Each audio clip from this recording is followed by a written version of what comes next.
Thank you for joining me for another Sutherland report. I'm in a completely different, undisclosed location. And before I bring on my wonderful guests for a revisit about an extremely important subject, I just want to give a big plug to another very, very important subject. So, you are fully aware that I have the privilege to be involved in this project. So, the American Gulag Chronicles, the art of confinement. Go on, please find it, the American Gulag Chronicles.org, and the art of confinement. There's a new book, there's a second book that's come out. Please go on there, buy the book, buy the second book, buy both books, buy loads of books, as those books, the money raised is to support the people that have been arrested, thrown in the American gulags for being there on January the 6th, taking their constitutional rights to their own house. At a Epoch Times report in the last 24 hours, 1,383 people have been arrested, and they are ramping that up. So thank you. Please go on there. So without further ado, I'm just going to bring on Dottie, and we are going to continue our conversation about child trafficking, and we are going to focus on a book that she has wonderfully got that we will talk about, and also we will then talk about what is happening on the Texas border and hear what she's doing and get any updates. So thank you. Dottie, thank you for joining me. Thank you for being so patient while I do a few important adverts. Thank you for joining me from your select studio or being on the road in your car. I know how that feels. That's brilliant. How are you? I'm just fine. I love my car and it makes a great place to have a sound room. So No, I hear that. Are you able to tell us where you are, or is that I've just given the game away? I live in the San Antonio area of Texas. So um that's I live in a little suburb outside of San Antonio. Hmm. Okay.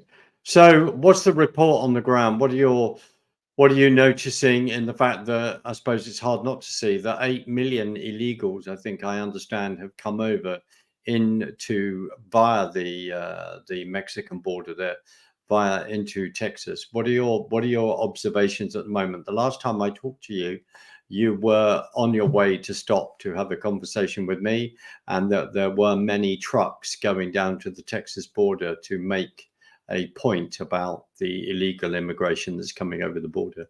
What are your thoughts? Well, I can just relay a few things that I've seen. I'm about 90 miles from the border, so certain areas are affected more than mine. Um, there's a lot of people where I live, so it's, I guess, the more densely populated the area, the less you notice. But what I did notice that I thought was kind of stood out is there was a wreck on I-10 major freeway in San Antonio, and I was driving with my daughter, and so the traffic was stopping for the wreck, and the freeway, which is a major freeway, was closed due to what appeared to be an accident. And while we're sitting there and nobody can move, a whole line of buses passes us with police escort. And I don't know why they were in this location, but the location I was sitting on the freeway was near an Air Force base, and the direction they were going was towards the airport. I don't know if that had anything to do with it, but I just kind of noticed all these buses. I mean, it was maybe 8 or 10 buses escorted with police, that while all the other people were sitting on the freeway unable to move, they went down the shoulder and were taken past the wreck and on to wherever they were going. And it felt to me like it was moving people. Obviously, those are people in the buses, and it felt to me like it's likely part of the immigrant, whatever you want to call it, the influx of people into our country. And so, well, I can't prove it. I can just say that's what it felt like. And I thought, I just was trying to remember in my 60 years of being on this earth, I don't remember an accident that stops a major freeway, but then allows buses to go right past it. So I don't know what that meant, but it's something I'd never seen before. Dottie, who is the mayor of San Antonio? Mm, that Is, is, I, that's a good question. Nuremberg, Mayor ah, Nuremberg. right. Well, let's And, discuss him. Let's discuss you know, him. we can a bit. I don't know. So let me tell you why I don't know much. I knew everything about San Antonio politics. I led a nonprofit there that searched for missing children, maybe 8 years ago. And what I found there was just painful, absolutely painful on every level. But the last straw was that the district attorney that was in office was primaried, meaning he should have been the Democrat nominee for district attorney because he was already the elected DA. Well, a few weeks before the primary, right just shy of $1 million came in from a Soros funded group that pitted DA into that position. And I helped try to stop that, but I was unsuccessful. And that district attorney, the reason this is so profound, so take a moment, listen to me now, because I don't want anyone to miss this. That district attorney's entire criminal defense practice, so prior to becoming DA, he was a criminal defense attorney. Fine, we need good ones. I want people to be fairly tried. However, he only represented pedophiles and sex traffickers. So now the criminal defense attorney that only represents pedophiles and sex traffickers is the district attorney in the county that San Antonio sits in. And so after he was elected and put into office, I said, I won't even drive through that county anymore, that city. I don't take my money there. I don't take myself there. It's the little bit I can do to disagree with this. And it's kind of survival on my side because I can't look away. I can't stop seeing this. I can't say it's okay. It's like a message to the world, come here if you're a pedophile. And years later, a case that I worked on came to court. And the district attorney that was elected had to recuse himself because he, in fact, had been the men who sex trafficked children, he was their attorney. And they wound up, even though he recused himself, they admitted, they took a guilty plea where they pleaded no contest and they did not go to jail. They were facing proof and sentences worth many, many years in jail, but they got to just walk away. Now, I know you can say, well, they're on probation, but that's not a punishment for selling a child for sex. And I helped that family. I helped that mother. I held her when she cried after that plea bill was accepted, even though she testified begging the judge not to. I held that mother when she's scared for her daughter, who now really can't have any peace, even though she's so injured, she didn't have peace yet, but it's further away now. And that's what I was warning against. It happened. I think well, my prayer is that everyone has just heard what you've said loud and clear, which bluntly is just the corruption within the system that you have described. Now, I have actually sat in front of Mayor Nuremberg. I sat in front of him at the Parliament of World Religions last Mhm. year, last summer in Chicago. Now, and the reason is because of this, and the Parliament of World Religions is another subject because it's now going to have a little crossover. Nuremberg was there with three other mayors, one, I think, two from Canada, I don't have the details in front of me, so I'm doing this from memory, and another one from America. Nuremberg was talking about, they were all talking about the fact that I suppose this sort of sanctuary city orientation, but he turned around and said that San Antonio, our question, we are not there to answer questions and say, you know, we're not there to say, where are your papers? We're there to say, how can we help you? Up until last summer, he had then reported that 200,000 illegal immigrants had been helped just by San Antonio alone coming into that area. Now, what you have just said in regard to the buses, that kind of thing, that doesn't surprise me, not because I'm this expert on it from the outside in the UK. You are the expert, you are the person on the ground in what you do, but that doesn't surprise me. So San Antonio, then, if we think it, you can describe this. So if 200,000 illegal immigrants have been helped, have come into San Antonio, what strain does that put on the public services, the roads, the water, except the housing?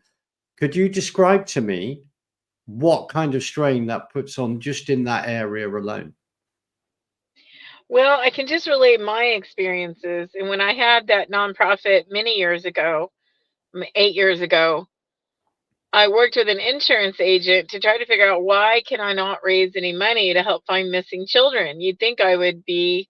Our nonprofit was like 40 years old, and the child it was named after was beloved by the nation and the community.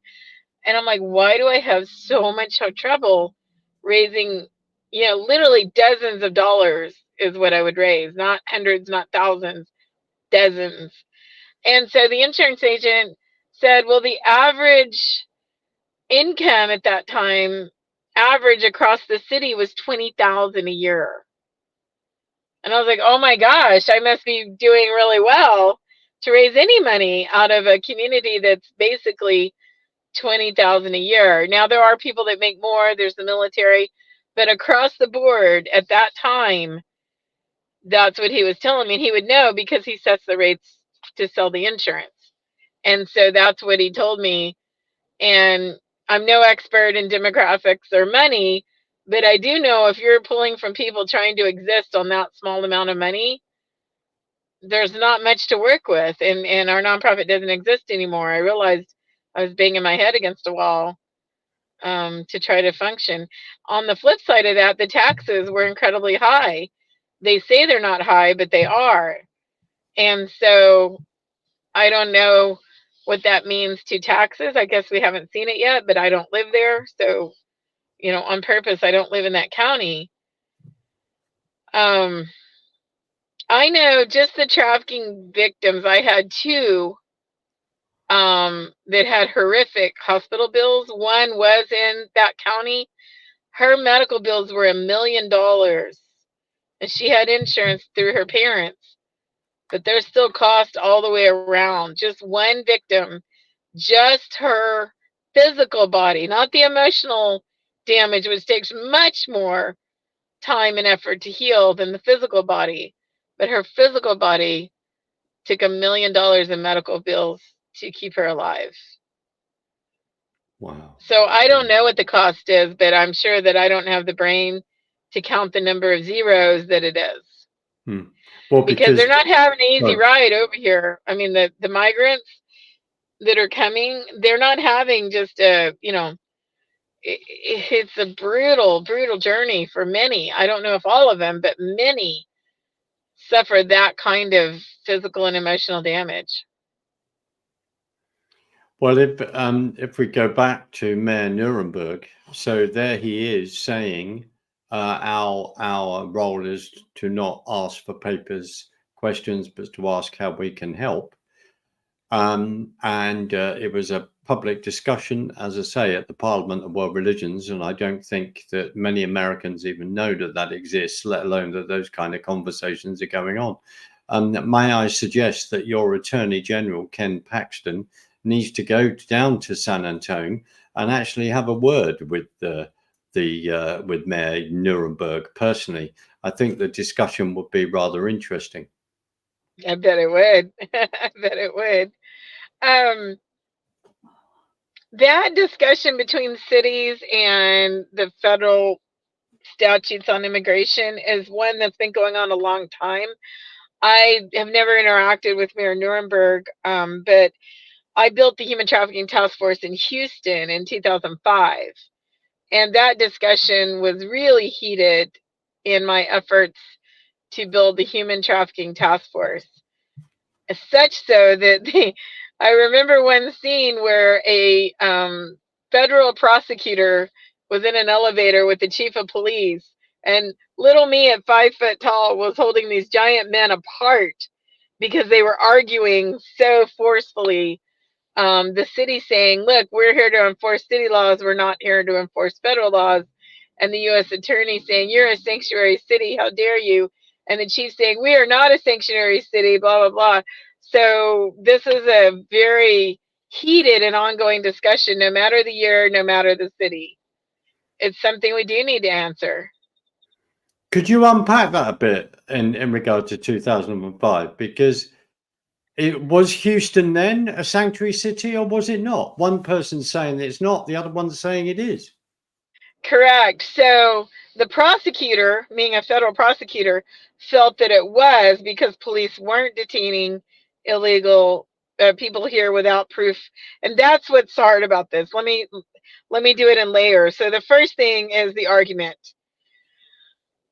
City police, there were 5,800 Houston police officers at that time answering every call you can imagine in a city of, I don't know the right number, but more than 4 million people. Maybe it was 5. I don't remember at that time, but it's a, it's fourth largest city.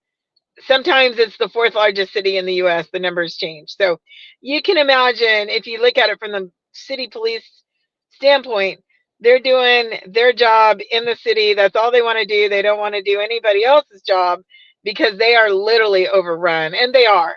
To be honest, there's a lot of crime that occurs in a city of that size. From my perspective, I wanted them to do trafficking. And from their perspective, they saw it as a nightmare because those cases don't end quick, neat, and fast. They can go on years, and they don't have that time. So that's their perspective. The U.S. attorney's perspective, the federal prosecutor, he wants all federal laws to be prosecuted. The only way he can do that is if someone arrests somebody and refers them for prosecution.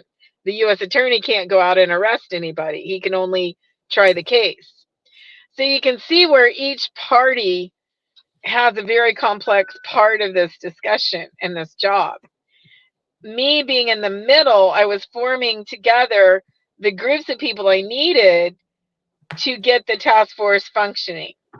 I needed city police, but they were terrified of me, literally, because I represented a whole bunch of ongoing cases that might never end. And managing that type of crime in a city, that's not what they want. They want to pull up on a scene, figure out who needs to go to jail or not, and then move on to the next call because they've got so many coming in. So that was my struggle. How do I put these parts together where they can work? And so the U.S. attorney's struggle was, how can I prosecute federal crimes if you won't even try to arrest for a crime to get me started? So in between that comes the FBI and ICE, Federal Bureau of Investigation and Immigration and Customs Enforcement. They're supposed to investigate the federal crimes. Well, they don't normally just trip across a crime in progress like a patrol guy would do. So Houston Police Department has people patrolling that see what's going on in the neighborhood. So you can see how all those parts can fit together or they can break apart. I'm very proud at that time that I was able to help them, along with some great people that were willing to fit together and work. But it was not easy. And that elevator scene happened more than once in different rooms where people were heatedly arguing their position. Their positions weren't wrong. They were just in positions that were hard to solve the problem. And I don't want to delete the argument now. That argument has multiplied times 10,000, I'm sure, since then. and I haven't heard a solution yet. Um, when you look at the rules that each department has, it's very punitive to any law enforcement organization if they do something wrong. You know, you or I might go, oh, sorry, I won't do it again. In police world, people get punished, Mm, fired, mm, mm, worse, you know. So you have to understand that their role is already defined and they have to stay in their lane, as the terminology we use between us, you know, stay in your lane. However, in trafficking, there wasn't a lane. And it was so ridiculous. Police were referring cases to me when I worked for a nonprofit, like I was going to do their job for them. And you know, that's how I became a private investigator and things like that. That I had to do it. No one, you know, I was getting all these referrals and no way to act. So I used the role of private investigator. I also um, was helping a lot of children that were here without parents. So they were easy to traffic a child with no adult around. And so for 6 years, I practiced immigration law. There's a special way I was able to do that without being an attorney. And so, you know, I really got to understand how wonderful the legal system is and how burdensome it is from all sides. So go back to that elevator discussion now. You can see how the police have to be careful what they do. The prosecutor wants more of everybody, but he has, you know, he can't just make my world better either. Once I started bringing him cases, he got worried, you know, scared of me. Not scared, but you know what I mean. I'm just saying it quickly. He was like, mm, oh no, it's mm. her. Let me go the other way. Oh no. Because she's got a messy case that no one's ever tried before. And what do we do about it? And so I would love to see, I do love seeing more discussion on this, even heated discussions and more thought. Because back in 2005, I felt like the only people having this discussion were maybe, you know, 10% of the population or less. And now I hear this discussion every place I look and turn. So I want it solved. I want people to stop being hurt and trafficked, which means enslaved. It's not smuggling, it's enslavement. Smuggling is a different crime. I want to see children safe no matter where they are in the world. I'm so tired of seeing a world that is hostile to children and parents. We should be protecting parents and children, and we don't. And and I'm talking about good parents. I'm not talking parents that sell their kids. Sadly, I've met those too. I will not protect them, but I sure will protect their kids. So I don't know the solution, but I know I saw the other thing lately I've heard, I've not witnessed, but I've heard government contractors, big names you would recognize, are moving children. I'm like, what is that about? Back when I was practicing law for unaccompanied minors, you couldn't get money except to house them. And now all of a sudden, government contractors are moving them. I'm sure they're not working on anything that an unaccompanied child or their family could afford. They're operating on government funds, obviously. And I don't understand that. I would like to know what that is. Well, going back to what you were saying about your bus, the buses that you witnessed, so these buses are coming down the freeway, going on the, you know, the hard shoulder, as we would call it. They're coming down there. That's all then paid by your taxes. It's just come out within the last week, I think, that the Biden administration flew in 300,000 illegal immigrants from South American countries into America. So he's saying that they were processed outside the country and then flown in. We know because of people like Michael Yon and Anne van der Steel have done a lot of reporting on the border. We know that Mayorkas and the Homeland Dudar, the gentleman whose voice is always at the airport going about security and being a highly annoying voice, as far as I'm concerned, having heard it far too many times. They then have got these setups, these camps, then to process people before they even come in to America. this has been reported on. So you have talked about your experience of trying to join up different departments within in 2005, and then you've just said about the government giving out contracts to then traffic children that are not parented. Dottie, this sounds a really, really stupid question, and I really do apologize for it. Where are these children ending up? Where are they ending up? Are they ending up as slaves in people's houses? Are they adopted? Where are they ending up? Well, I certainly have served unaccompanied minors that wound up in places like that. And the New York Times reporter Hannah Dreier, Drier, wrote a recent article about the process of the unaccompanied minors and how they wound up working in slaughterhouses and other labor places that she called labor trafficking. So you can Google that story, it'll come right up, and you can see where she found that they were. And in my experience, for me, I'm helping someone that referred a trafficking victim to me. So, of course, I see them.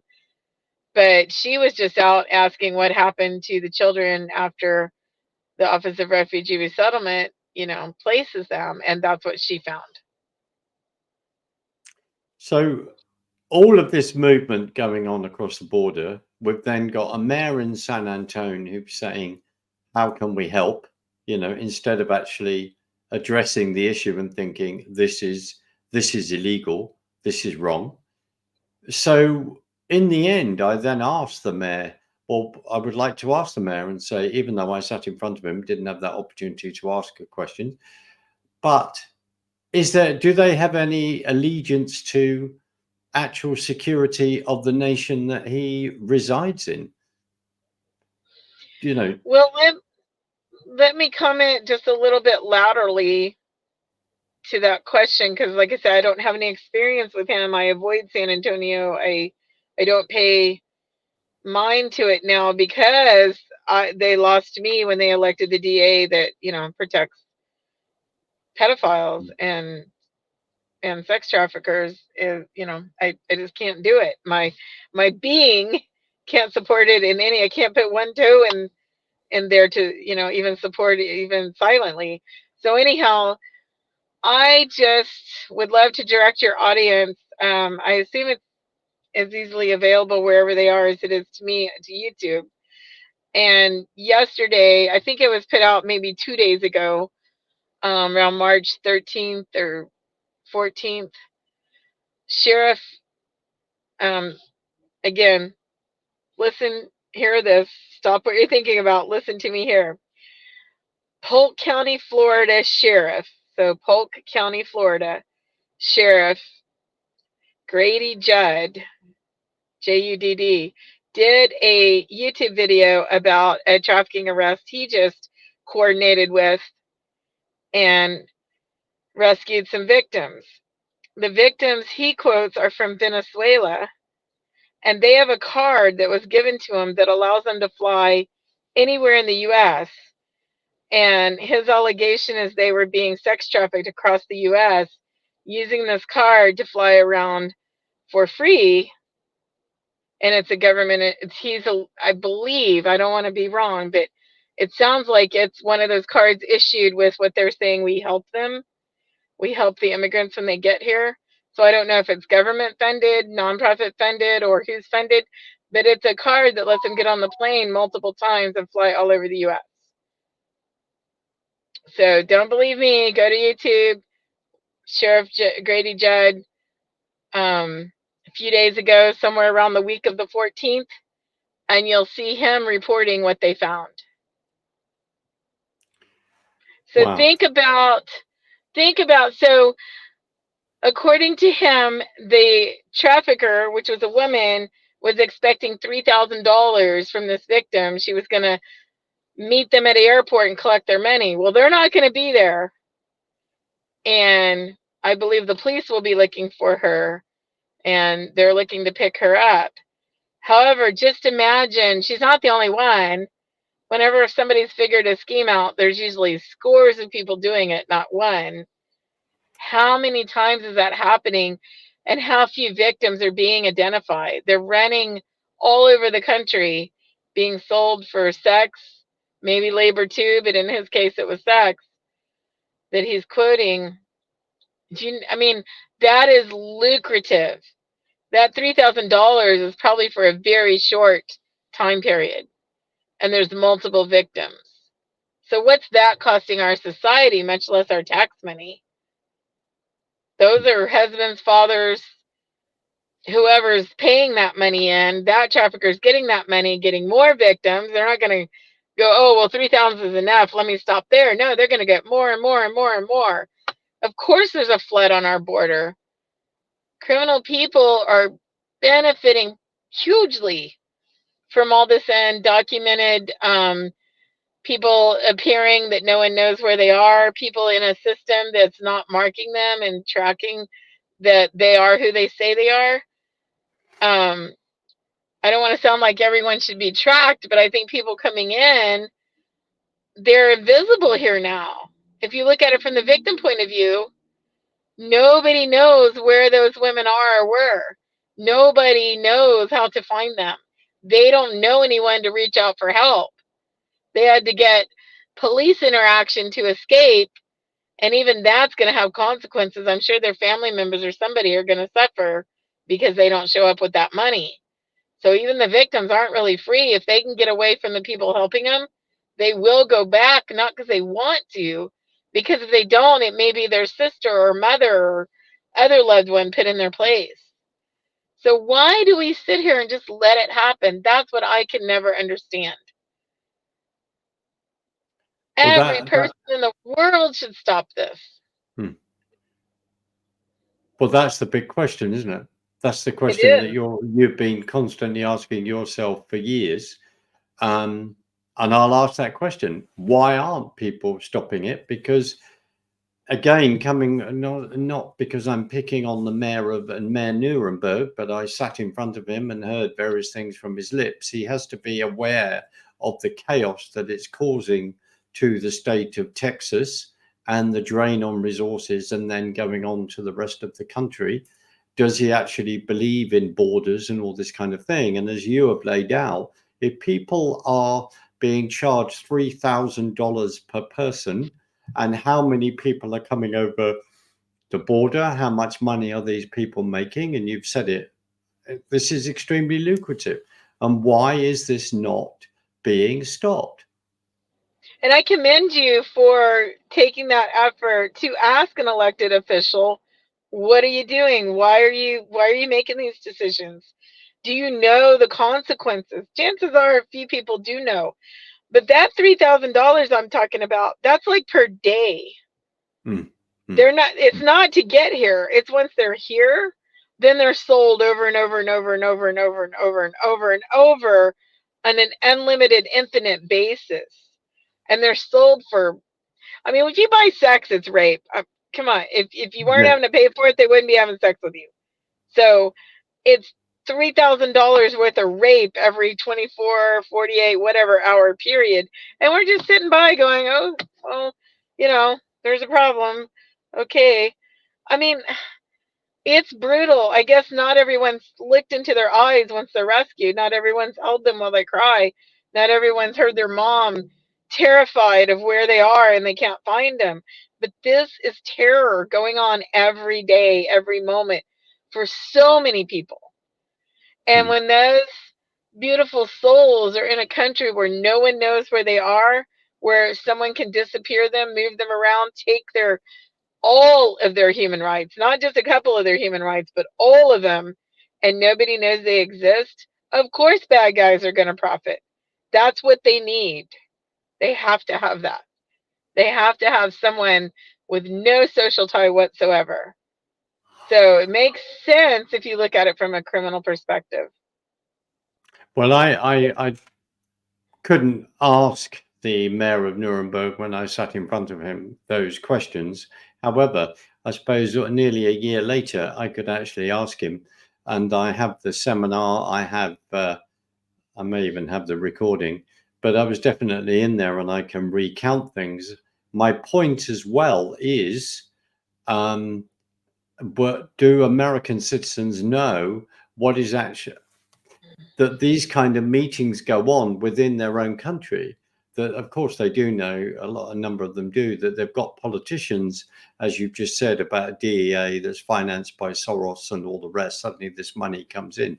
They are aware of that, but I sometimes think that not enough people are aware of that, where there is this sort of Trojan horse within, there's a fifth column within your own country that's been going on for some time, and then that is now unfolding on a huge scale.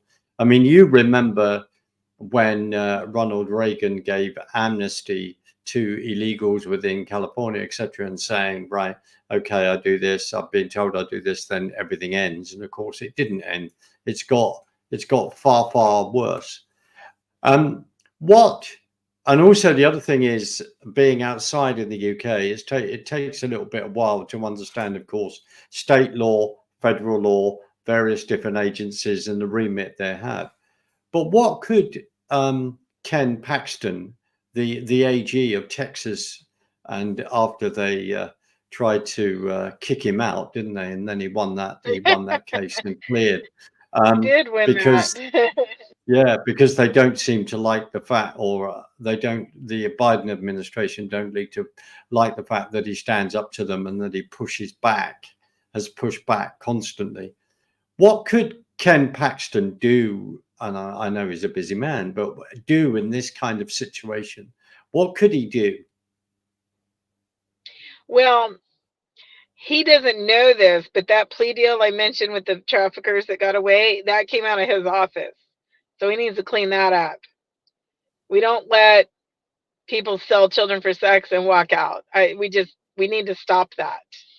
And everyone deserves a fair trial, but that's not what happened here. They just did the plea deal. There was evidence, and there was several other DAs.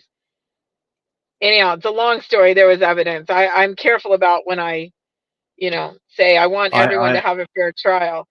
In this hmm, case, it wasn't justice. So he needs to look at that. Second, um, on the border issue, I do believe, because the attorney general, he's akin to that prosecutor I described. He can't prosecute.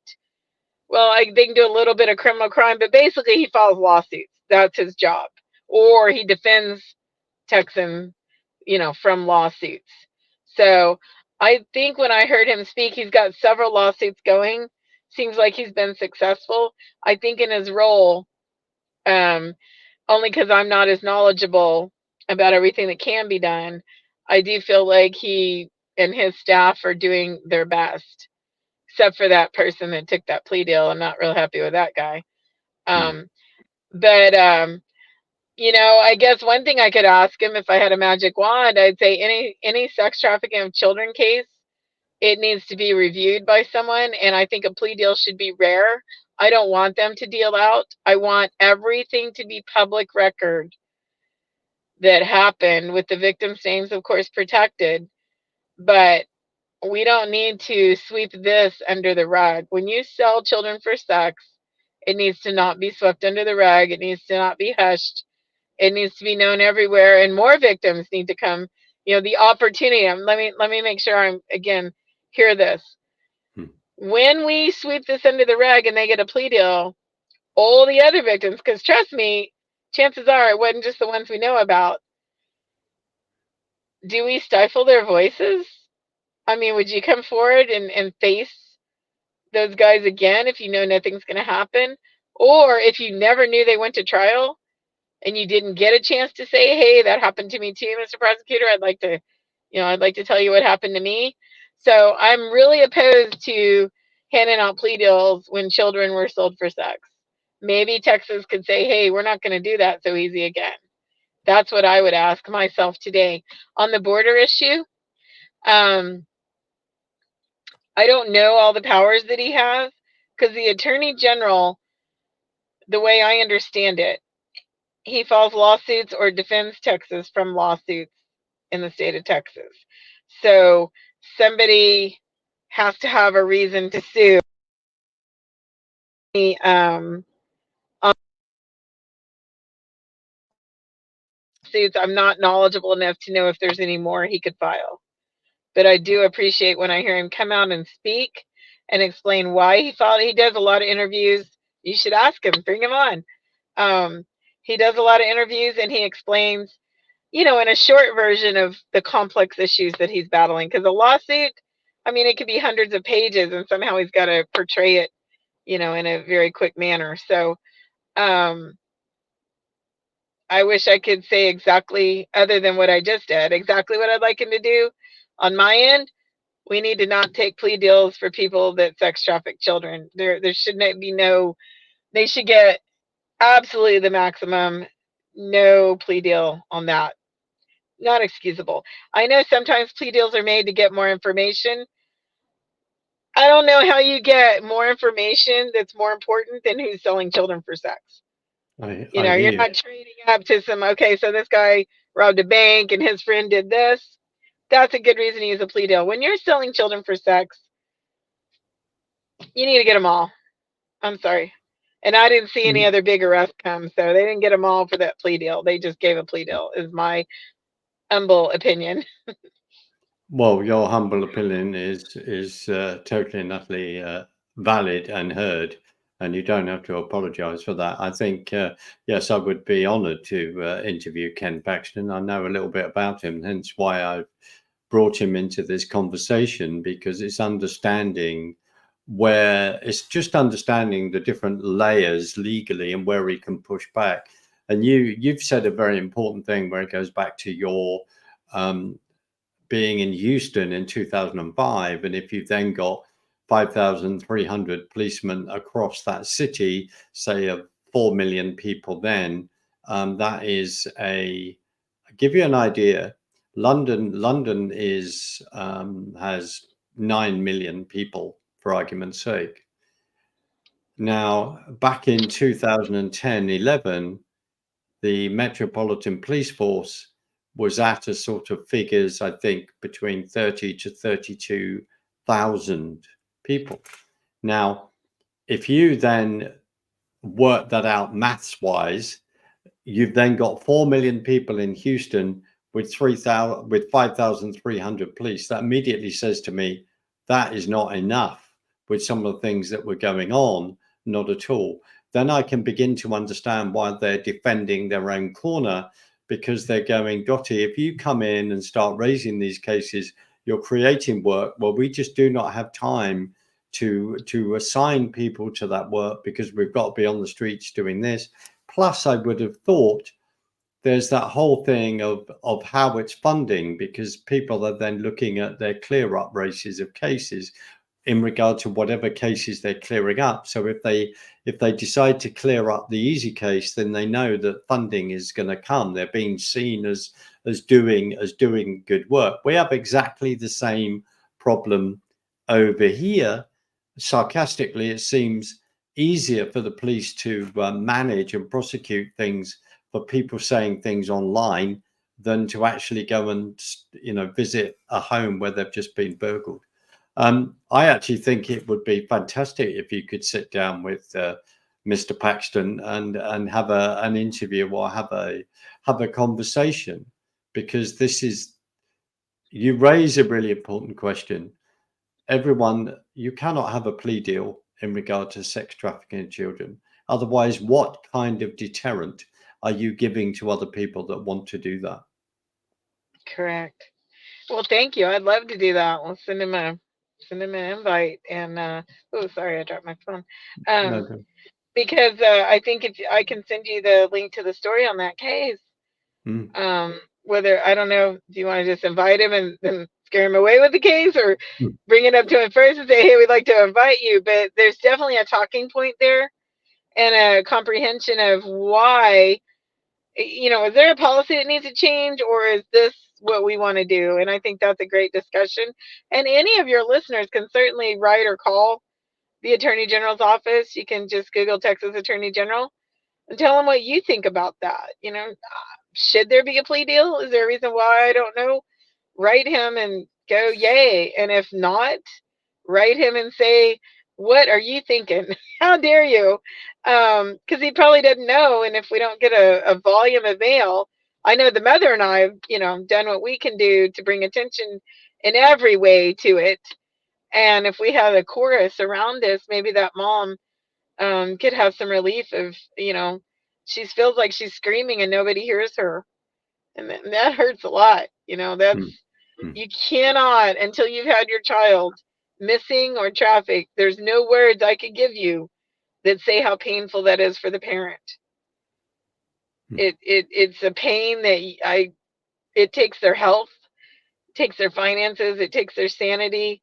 They shortens their lifespan. That's how traumatic it is. I And worked bluntly, on sorry. another case recently where I just found out the mother died. We did get her kid free. It took a year. And she died of cancer. And I can't think that that's not related, that Well, her trauma led to her health problem. because it's trauma and it's stress. And what you've said, yeah, is indescribable, because in many ways, when we're discussing the subject, a lot of people think it's like movie land, don't they? Oh, this only happens in films because it's depicted in films, and you are talking about, quite rightly, people's lives and what's happened. And the other thing I have to say, that if the supposed president of the United States, Biden, and his administration actually cared about this, then they'd actually do something about the border right now. But this is my perspective. There are other reasons why they won't, because I just feel it's a classic Cloward and Piven, which is to completely bust your system or bust your country. That's just my personal opinion. Well, in my opinion, to go with yours and to second yours, I second it. Um, they know more than I know. They have access to more information than I do. Hmm. How they choose to use it, that's up to us to decide. And the United States affects the world. Hmm. Every country affects every other country, I believe, but we got a pretty big footprint, good and bad. So all the world needs to chime in on this.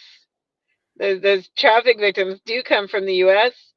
They also come from every other country in the world. So why are we allowing, uh, I think, a sucking sound towards the U.S. for trafficking? That needs to stop. We're not just a source country, we're a destination and transit. It used to be when I started, we didn't even think we were a source country, but we are, meaning victims come from here or are domestically trafficked right in their own home.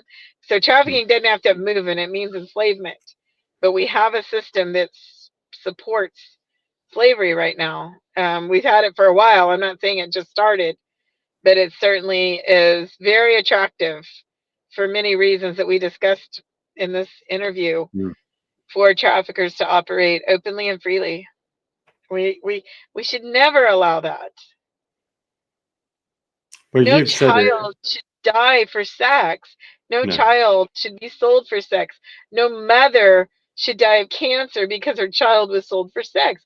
I feel like I'm screaming, hello, wake up, Hmm. stop Hmm. this. Hmm.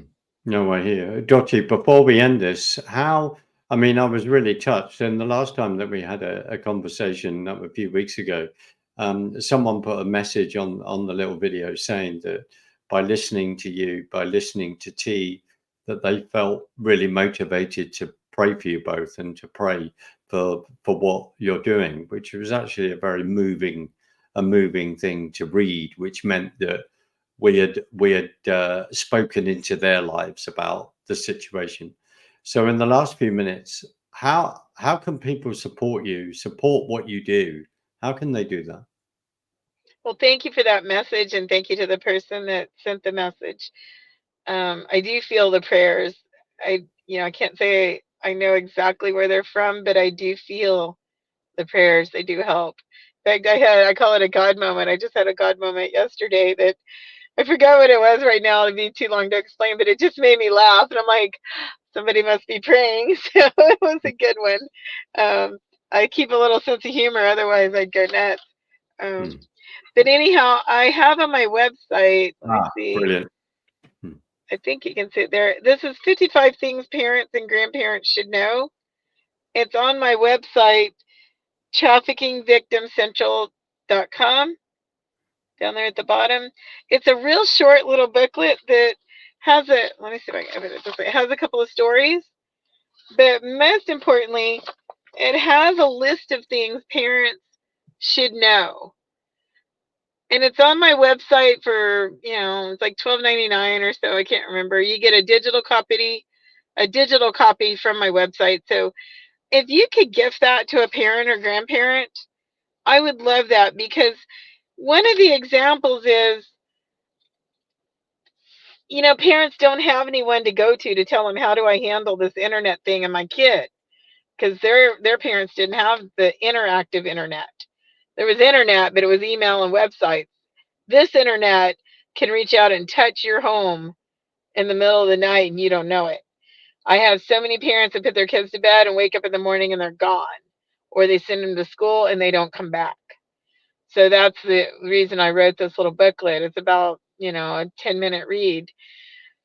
And what it is an example, like when you see something inappropriate on your kid's phone and you delete it and then take their phone away, that's exactly what bad guy wanted you to do. That deleted thing that the message you didn't like, when she goes missing, I can't figure out who sent her that message now because the parent deleted it. Right. Secondly, when they take the phone away and they go, oh no, my kid's not online, he or she, well, yes, they are. They don't need their device. All they have to do is log in anywhere.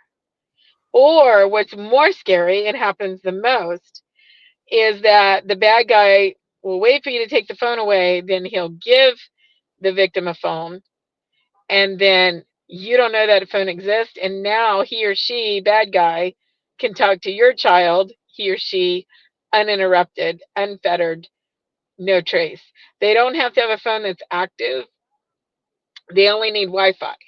So it'll be a dummy device that's just a device that you don't know about, that your kid can talk to bad guy anywhere. So you need to read this list and then you can make more informed parenting decisions. Dottie, what would be great? What would be great? And I need to go on your work. Can you just remind everyone what your website is again? Yes, it's Trafficking Victim Rescue Central.org. Right. Okay. Or if you want to Google Dottie plus human trafficking, I'm pretty sure you can find me, and it'll Okay. pop right up when you hit my website. Brilliant. Well, what in the last sort of couple of minutes, here's a suggestion. What would be quite good is to, when we talk again, is for you to have that book. I'll get the details up here, and let's start going through the booklet and giving Okay. that advice out, and the practicalities of that. And the other one is that we don't know where this goes, but whoever is listening, if you work in Ken Paxton's office or have access there, then please get in touch, and so we can open up that conversation. Would be great. Dottie, thank you so much for joining me. Thank you for reminding us about a simple tip like that in regard to a phone and taking a phone away, and then someone putting another device in their hands and allowing them to have that communication. I mean, all right, as a parent myself, mine are a lot older, but remembering that whole thing of trying to deal with a mobile phone, and the intrusion of that, and how as a parent sometimes you feel just you feel as though you can't do much in this situation because you want to be wary of the inputs that are coming into your children's life. In the last minute, is there anything that you would like to end our amazing discussion on? Also, I could ask your listeners to visit my Substack, substack.com, traffic report. I think Right, it's Dottie Laster's traffic report. Just Google Substack and Dottie. Again, you'll find it. You can sign up for my newsletter where I do little videos and I comment on stories or cases I've just worked on. And so you brilliant. can educate yourself a little bit at a time. I'm not trying to like have you drink from a fire hydrant. And so just No, over no. time, little micro things, you'll go, wow, I know a lot. Right. Well, I need to find that. Dottie, I just want to thank you for joining me today. I'm just going to play us out. Stay there for a sec so I can thank you. But I'm just going to play us out and just thank everyone for joining us. And then when I repost this, I'll try and make sure that I've got those details in. So we'll work that out. And for everyone, please keep Dottie in your prayers and the work that she's doing. But thank you so much for joining us both today. Dottie, thank you very much indeed. I'm going to play us out. Cheers.